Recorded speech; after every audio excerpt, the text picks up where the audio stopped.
Today is the story of a monster named John List. Before Diane Downs, Andrea Yates, Casey Anthony, and Chris Watts, he committed filicide.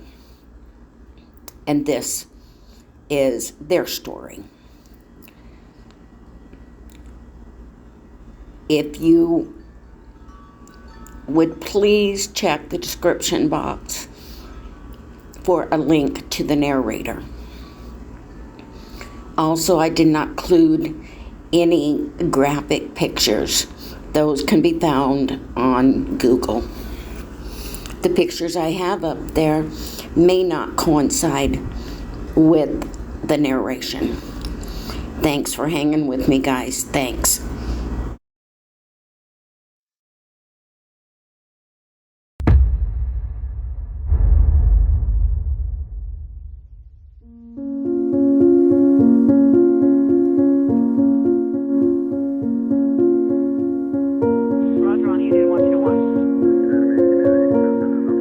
Westfield police officers arrive at the request of neighbors of the Breeze Knoll Mansion to do a wellness check after noticing no activity in the residence for over a month.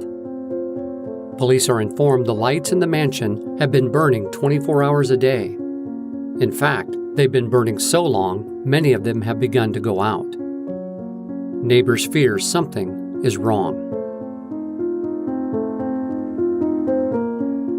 Gaining access through an unlocked window, police make their way inside. They find the mansion unusually cold and can hear music playing. One of the officers would later explain it as the sounds of a funeral dirge. As they continue their search, they enter the ballroom, where they are met with a sight that none of them would ever forget. 4 bodies lying on the floor wrapped in sleeping bags, placed side by side. As they pull back the covering of the sleeping bags, they discover 3 teenagers and an adult female, all shot at close range.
Wait, 18 Roger.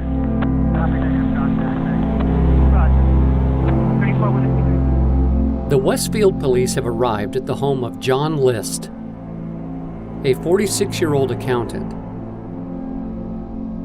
Inside are the bodies of 3 teenagers and an adult woman. They would later learn the bodies were Helen List and her sons, 15-year-old John Jr., his 13-year-old brother Frederick, and 16-year-old sister Patricia. Their father, John, was not amongst them.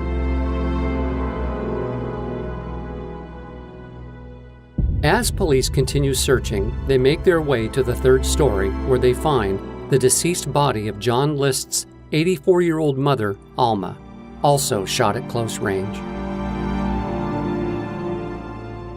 Breeze Knoll has now become a major crime scene.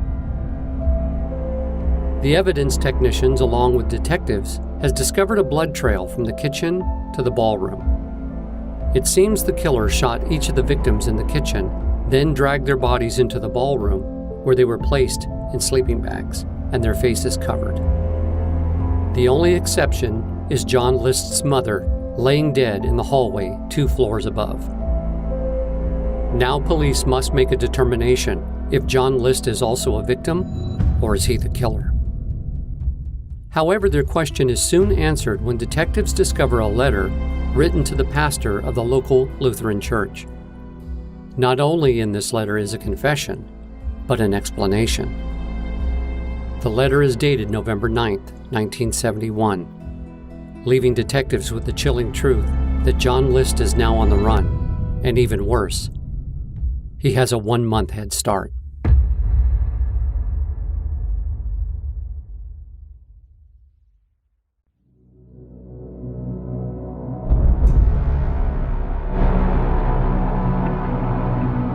Two days after the bodies of John List's family were discovered, police find his car abandoned at Kennedy Airport in New York.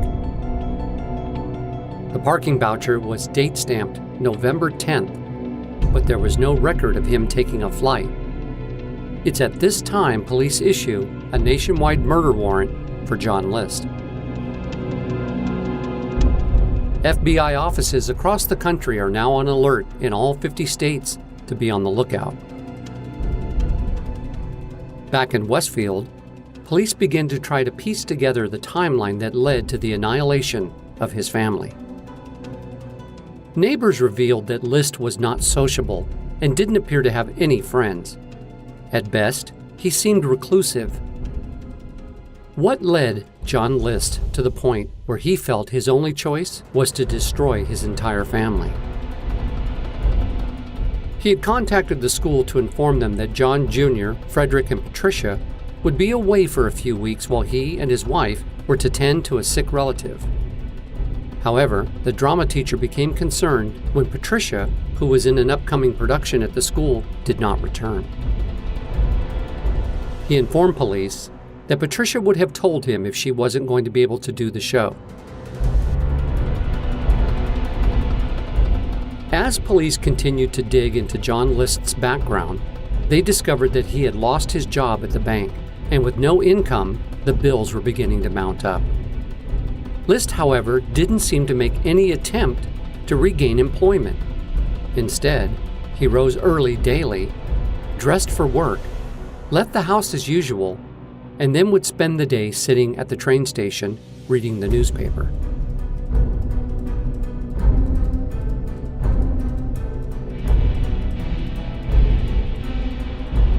The purchase of Breeze Knoll in 1965 for $50,000 would have translated to a worth of over $400,000 today.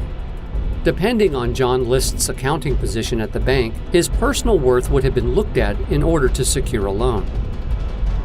It appears he was the sole income earner, and buying a 19-room mansion of this size could have easily overwhelmed them financially. Police later learned he had already taken out a second mortgage and had been siphoning money from his mother's accounts to help cover during his unemployment.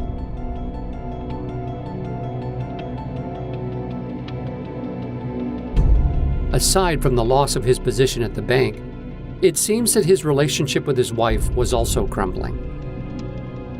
He also appears to have become concerned with his daughter, that Patricia had taken an interest in acting and become involved in the school drama program. List felt that if his daughter became involved in show business, she would stray from the faith. At dinner one evening, he asked his family after they were dead, would they prefer burial or cremation? This question was allegedly reported to Patricia's drama teacher. However, it seemed the teacher didn't take it very seriously and thought perhaps it was simply a teenager trying to get attention by being overdramatic, but obviously realized something was wrong when she didn't return to school. As police searched the house, his confession letter states the guns used were in his desk. They found a 9mm semi-automatic and a Colt .22 revolver. When the autopsies were performed, it confirmed all had died as a result of gunshot wounds to the back of the head, although John Jr. had suffered multiple gunshots. Police assumed he must have fought back and attempted to run. Upon reading the confession letter, detectives attempted to match it to the events they were now faced with. The chilling, emotionless letter was the first major step in attempting to understand the mind of John List.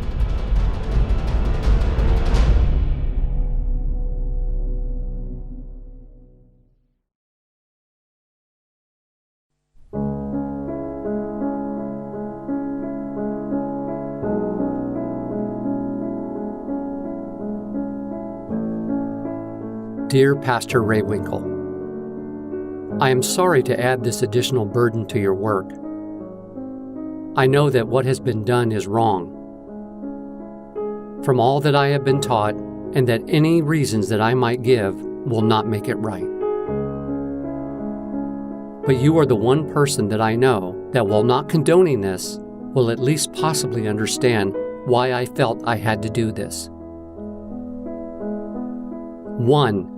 I wasn't earning anywhere near enough to support us. Everything I tried seemed to fall to pieces. True, we could have gone bankrupt and maybe gone on welfare. 2. But that brings me to my next point.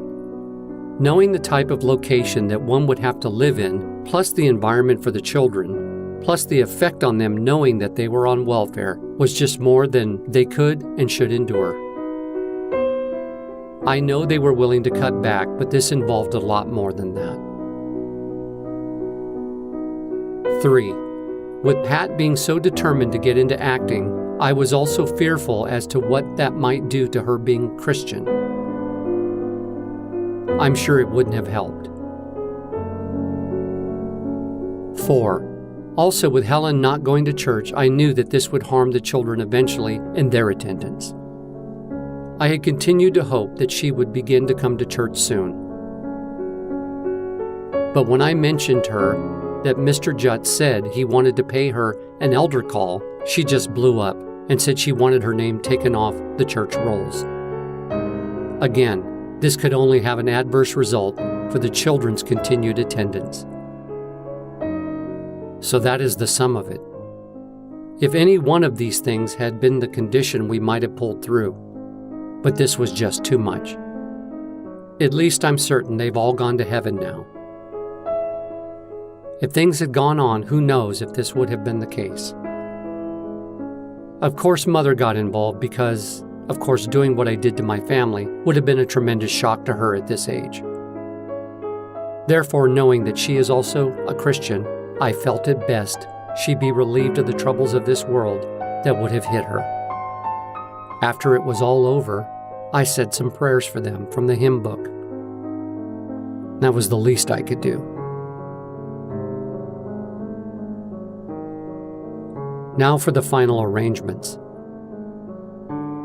Helen and the children have all agreed that they would prefer to be cremated. Please see to it that the costs are kept low. For Mother, she has a plot at the Frankenmuth Church Cemetery. Please contact Mr. Herman Sheckless, Route 4, Vassar, Michigan, 41768. He's married to a niece of Mother's and knows what arrangements are to be made. She always wanted Reverend Herman Zender of Bay City to preach the sermon. But he's not well. Also, I'm leaving some letters in your care. Please send them on and add whatever comments you think are appropriate. The relationships are as follows. Mrs. Lydia Meyer, Mother's sister. Mrs. Eva Meyer, Helen's mother. Jean Seifert, Helen's sister. Also, I don't know what will happen to the books and personal things, but to the extent possible, I'd like for them to be distributed as you see fit. Some books might go to the school or the church library. Originally, I'd planned this for November 1st, All Saints' Day, but travel arrangements were delayed. I thought it would be an appropriate day for them to go to heaven. As for me, please let me be dropped from the congregation rolls. I leave myself in the hands of God's justice and mercy. I don't doubt that He is able to help us, but apparently He saw fit to not answer my prayers the way I hoped they would be answered. This made me think that perhaps it was for the best as far as the children's souls were concerned. I know that many will only look at the additional years they could have lived. But if finally they were no longer Christians, what would be gained? Also, I'm sure many will say, how could anyone do such a horrible thing? My only answer is, it isn't easy and was only done after much thought. Pastor, Mrs. Norris may possibly be reached at 802 Pleasant Hill Drive, Elkin, home of her sister.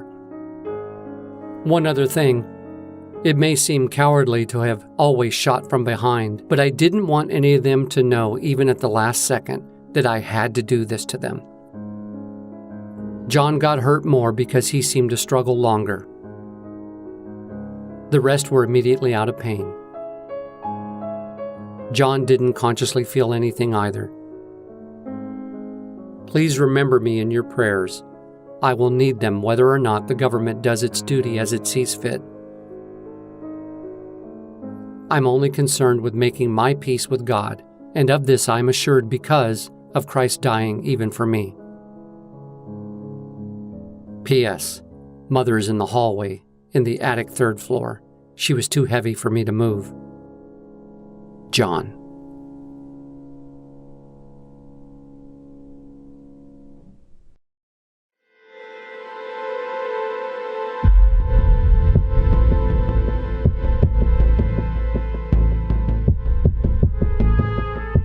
Detectives now had something to work with in regards as to what happened, and began to piece together John's timeline.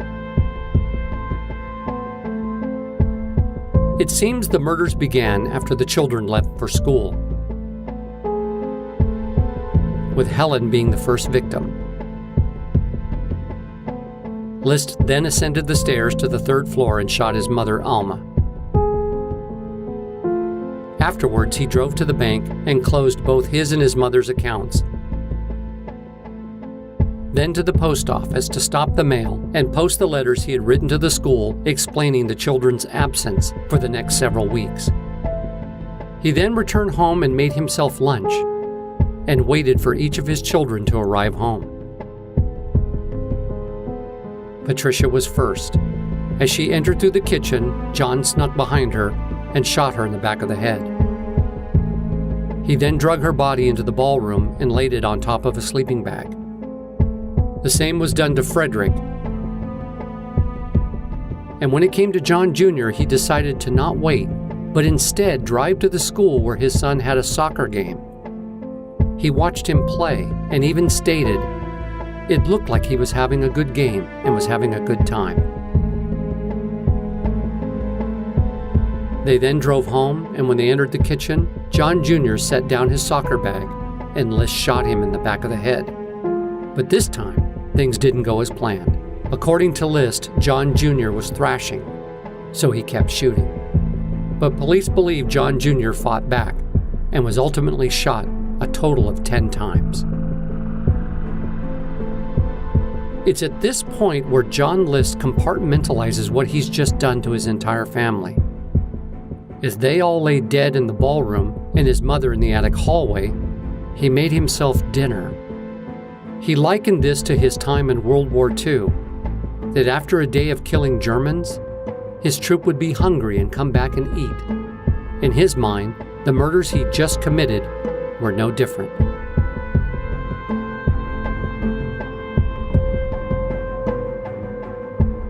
After dinner, he cleaned up and went upstairs to bed.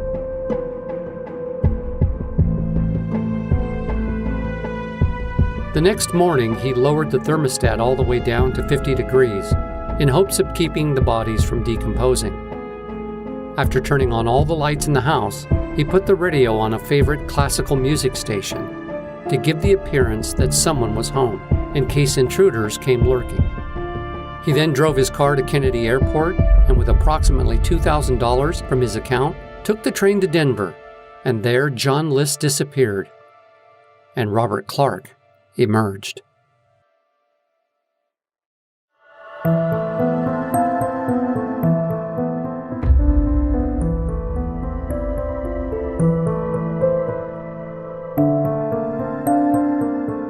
takes a menial job as a fry cook in a local diner, keeping himself anonymous. And as the days went on, and police never came, John List began to go back to his old life. He eventually became an accountant again and remarried a fellow church parishioner, Dolores Miller. In his own words, "I rarely ever felt guilt or thought about what I had done. I just thought about them less and less and wanted to live life freely and not be incarcerated if at all possible."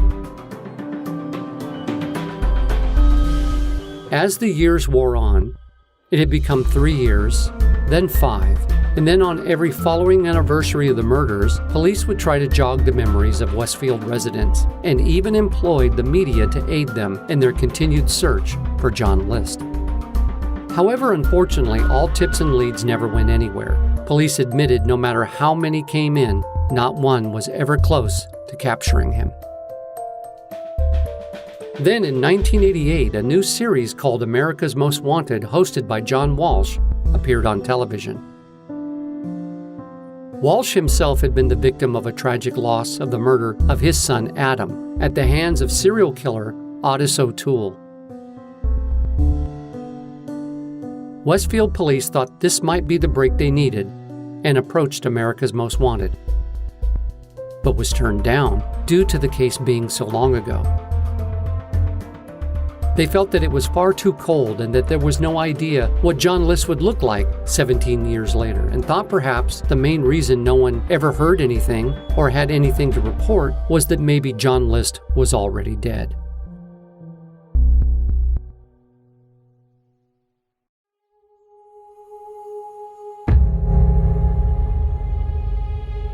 But John List wasn't dead.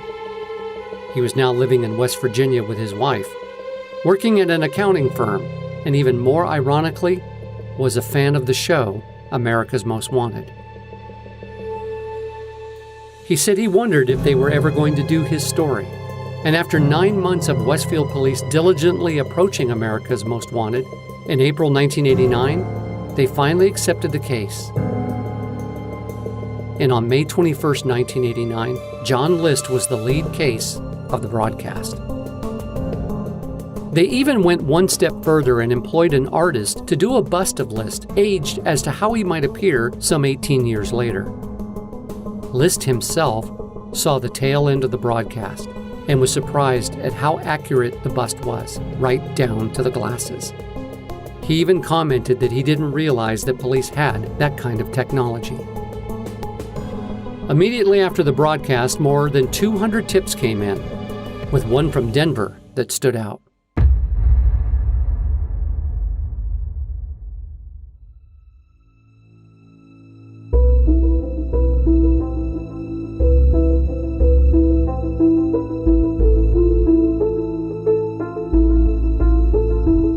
Neighbors of John List, Wanda Flannery and her daughter, had watched the episode that evening. Wanda's daughter, Eva Michelle, stated, "It all started adding up. He was an accountant, a Lutheran, had a scar behind his ear. He was well put together, a classy dresser. And by the time they got to the sculpture, I was convinced it was him. And the clincher to me was the glasses. Bob Clark is John List." Wanda Flannery told the FBI that John had recently moved to Richmond, West Virginia, and was using the name Bob Clark. FBI began an investigation in Richmond and finally closed in and approached him at his job and asked if he was Bob Clark, to which he replied, yes, that he was. And the agent pressed further and said, "Are you John List?" And he denied and stated that he was Robert Peter Clark. However, the FBI had his fingerprints from a gun application he had obtained 1 month before committing the murders. Even though he refused to admit it, detectives knew Bob Clark and John List were the same man.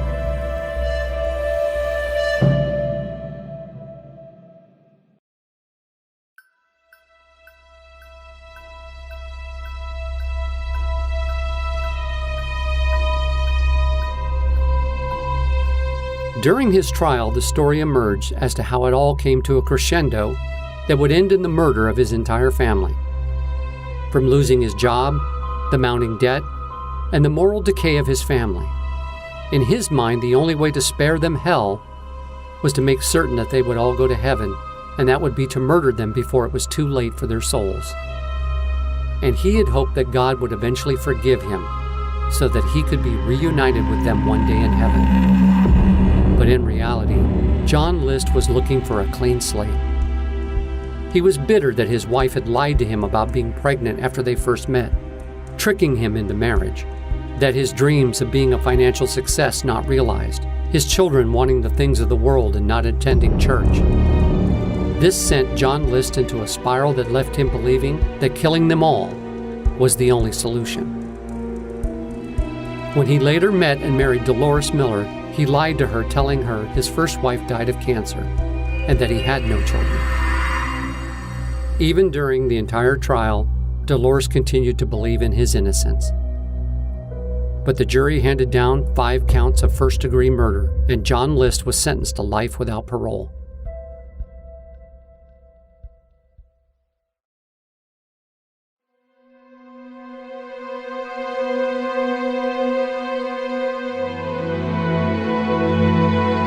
While the catalyst for John's reasoning of choosing murder over the embarrassment of going on welfare, it had all come down to money and his mountain of debt, mostly due to the costly maintenance of the Breeze Knoll mansion.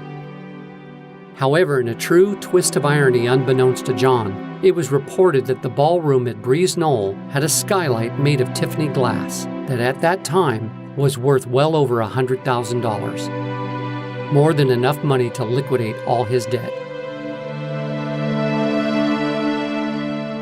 But John List had already committed murder in his heart. The die was already cast, and there would be no turning back. 2 years after the murders, Breeze Knoll was burned to the ground.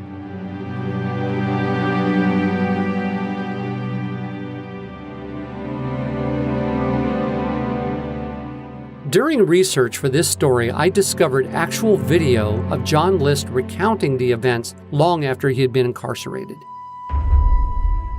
In his voice, you get a sense of no remorse. You don't sense an angry, evil man. You simply sense a man without a moral compass and devoid of all empathy for his actions.